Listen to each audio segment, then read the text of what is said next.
muri showbiz dukomeje kubura abantu nyuma y'urupfu rwa Iva Buravan hakaza Jay Polly wabanje Kabaka umuraperi benshi dukunda n'abandi bagiye batuvamo na Valentina wamenyekanye nka Vava cyangwa se Dore Imbogo nawe uyu munsi yatuvuyemo. Amakuru dukesha ikinyamakuru cy'inyarwanda cyatangaje ko Valentina wamenyekanye nka Dore Imbogo yitabye Imana azize uburwayi yari amaranye iminsi. Ni ibintu bikomeye kwakira nk'abakunda showbiz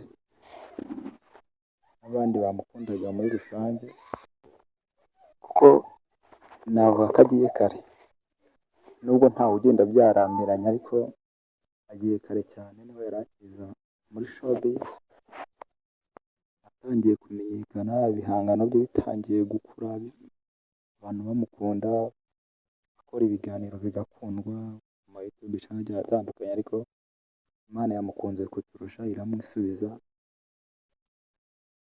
Nk'abanyarwanda nk'abari muri showbiz nk'abamukundaga mu ngeri zitandukanye ni ukwihangana rero tukihanganisha n'umuryango we abazabishobora bakajya no kumuherekeza muri iyi si niko bigenda hariya ni iwabo wa twese umunsi ni we ejo ni njye ejo bundi ni wowe gutyo ariko nubwo bimeze gutyo ari realite y'ubuzima ntawe wifuza kuba yajya cyangwa se uyenga we yajyayo bize nyine ari ibyago ariko tugomba kubyakira. Ni inkuru y'incamugongo agahinda kenshi ku bamukunda ariko niko bigenda ntabwo tukamusengera tukamusabira Imana ikamutuza heza mu ijuru akajya kudutegurira aho tuzamusanga niko bigenda gusa abasigaye bakomeze bakomere abamuri hafi bafate umugongo abasigaye kugira ngo barusheho gukomera muri ibihe bitoroshye byo kubura umuvandimwe wabo. Buriya urupfu ni ikintu kibi cyane ni ikintu gikomeye gupfa ni ibintu bikomeye cyane ntawifuza gupfa kandi aho urupfu rubera rubi cyane ntabwo wamenya ngo ruzajyana hari umuntu upfa ukareba igihe yari arimo wenda imyaka se icyo yari amaze gukora ugasanga rimwe na rimwe niho yari agifatisha akiri mu ntangiriro atararya ku mbuto z'ibyo yakoze ari ukabona Imana iramwishubije yarapfuye. Ni ibintu bitungurana cyane ni ibintu utakwitega biza tutabyiteguye habe na gato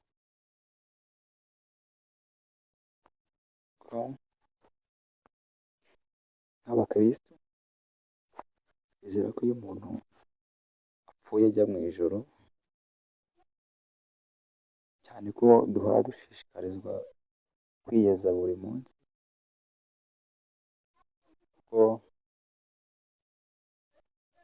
hari igihe uba utekereza uyu munsi ushobora kuba ari wo wanjye wa nyuma hari igihe biba impamo ugafata buri munsi nk'aho ari wo wa nyuma kuko hari igihe bizagera bikaba impamo neza ukaba uwa nyuma niyo mpamvu tuba duhora dusabwa kwiyeza buri munsi tukigorora ku bavandimwe inshuti kugira ngo tuzagende dukeye ku mutima Imana ibashe kutwakira ariko ntacyo dusigaye ni ukumusengera Imana ikamukomeza ikamujyana heza mu ijuru. Kandi natwe abizera turizera ko muri showbiz dukomeje kubura abantu. Nyuma y'urupfu rwa Yvan Buravan hakaza Jay Polly wabanje, Kabaka umuraperi benshi dukunda, n'abandi bagiye batuvamo, na Valentina wamenyekanye nka Vava cyangwa se Dore Imbogo, nawe uyu munsi yatuvuyemo. Amakuru dukesha ikinyamakuru Kinyarwanda cyo cyatangaje ko Valentina wamenyekanye nka Dore Imbogo yitabye Imana azize uburwayi yari amaranye iminsi. Ni ibintu bikomeye kwakira nk'abakunda showbiz n'abandi bamukundaga muri rusange, kuko navuga ko agiye kare, nubwo ntawe ugenda byarambiranye, ariko agiye kare cyane. Niho yari akiza muri showbiz, atangiye kumenyekana, ibihangano bye bitangiye gukura, abantu bamukunda, akora ibiganiro bigakundwa mu ma YouTube channel agiye atandukanye, ariko Imana yamukunze kuturusha iramwisubiza. Nk'abanyarwanda, nk'abari muri showbiz, nk'abamukundaga mu ngeri zitandukanye, ni ukwihangana rero tukihanganisha n'umuryango we, abazabishobora bakajya no kumuherekeza. Muri iyi si niko bigenda, hariya ni iwabo wa twese.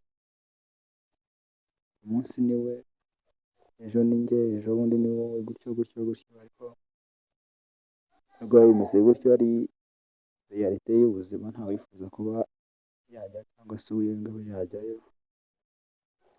Biza nyine ari ibyago, ariko tugomba kubyakira.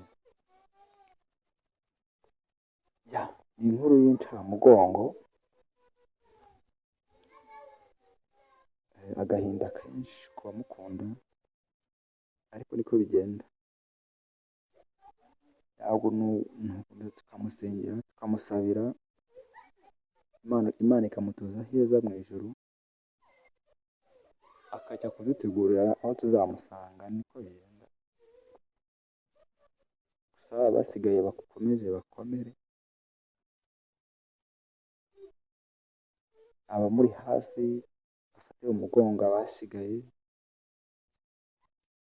kugira ngo barusheho gukomera muri ibihe bitoroshye byo kubura umuvandimwe wabo. Buriya urupfu ni ikintu kibi cyane, ni ikintu gikomeye. Gupfa ni ibintu bikomeye cyane, ntawifuza gupfa. Kandi aho urupfu rubera rubi cyane, ntabwo wamenya ngo ruzajyana. Hari umuntu upfa ukareba igihe yari arimo, wenda imyaka se, icyo yari amaze gukora, ugasanga rimwe na rimwe niho yari agifatisha, akiri mu ntangiriro, atararya ku mbuto z'ibyo yakoze, ari ukabona Imana iramwishubije, yarapfuye. Ni ibintu bitungurana cyane, ni ibintu utakwitega, biza tutabyiteguye habe na gato.